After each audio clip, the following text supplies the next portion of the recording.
Hello, families. So, we have been learning about how when writers want to write about a historical event, as historians, what they do is they'll ask questions so that they can gain more information about it.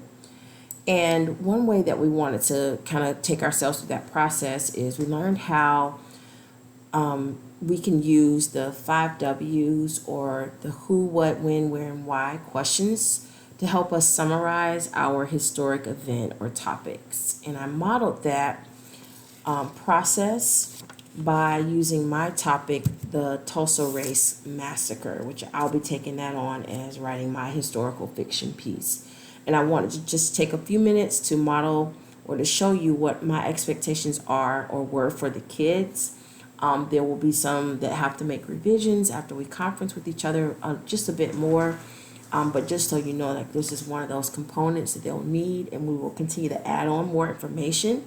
But they are expected to be able to write a very strong and solid summary that captures the bones of that particular event. And so to model that process, I'm just going to kind of go through what I've asked the kids to do, but I won't read the entire text to you.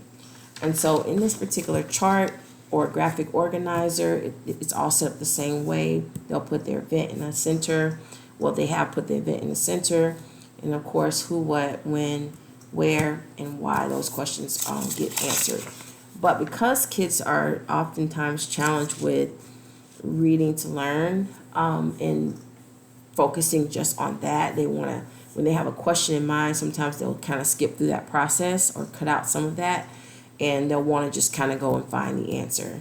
And so we want to be careful about making sure we gather information in a way that we're also learning at the same time. And so as we go, or as we went through the text, then we stopped to think, or I stopped to think as I read it to see what questions are being answered, which is what I'm expecting the kids to do as well. So once upon a time near Tulsa, Oklahoma, prospectors struck it rich in the oil fields.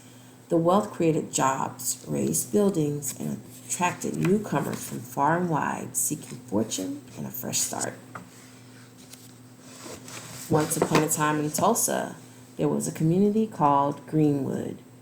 Its residents descended from black Indians, from formerly enslaved people, and from exodusters who moved west in the late 1800s, fleeing the violence and racism of the segregated South. Pictures are stunning in this book. Once upon a time in Greenwood, there were some 10,000 people living in a 35 square block area. Train tracks divided the black and white communities. Segregation laws called for separate neighborhoods, schools, phone booths, and railroad and streetcar coaches. Unfair tests made it hard for blacks to register to vote, and laws barred marriages across racial lines. So while this gives us a sense of the time and what's happening during those times, and I can see here, I would have stopped here for the kids for us to answer the question, like what question is this answering? And so I would, even though it kind of mentions it here, I would have tagged this particular page with a sticky note, and that particular page kind of goes more in depth on where this is happening. And so here I have Greenwood, the Greenwood community in Tulsa, Oklahoma. This is where it's taking place and happened, not just Tulsa, but the Greenwood community there. And so I'll put that there. And then the idea isn't just to have like tons of information. However, we want to capture enough so that we can basically create a really great summary. And so as I continue to read on, then I would, stop and think as we're reading, what questions are being answered by the information that we come across. Not just looking for it, but reading to learn. So many black businesses cropped up along a 1-mile stretch of Greenwood Avenue. That educator and business leader, Booker T. Washington, called the area the Negro Wall Street of America. The name later became Black Wall Street, and the community kept thriving.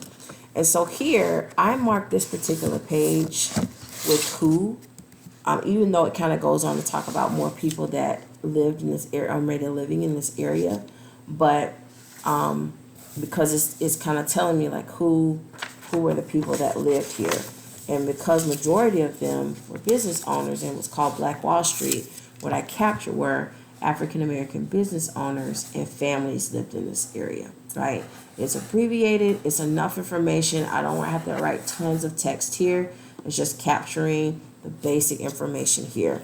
And so they will continue to read on, tagging the pages, and as they come across information. So that's an expectation that they are reading. And this is, that's a skill as well for them to be able to justify their responses by giving text evidence and tagging it where it says it in the text. And so we're just doing that with our sticky notes, which the kids got, and then filling that information in that answers those questions as they go. And so I continue to model that process, and I did it with the entire text, reading it cover to cover, not just looking specifically for that information, but reading to learn, but then also just kind of capturing the information as I moved along. So hopefully this helps. If your son or daughter comes home with corrections that they need to make to some of that, after we've conferenced with each other, then this will be one way that you could support them by using their nonfiction text, and also their graphic organizer will be useful for that information too. All right, I hope this helps.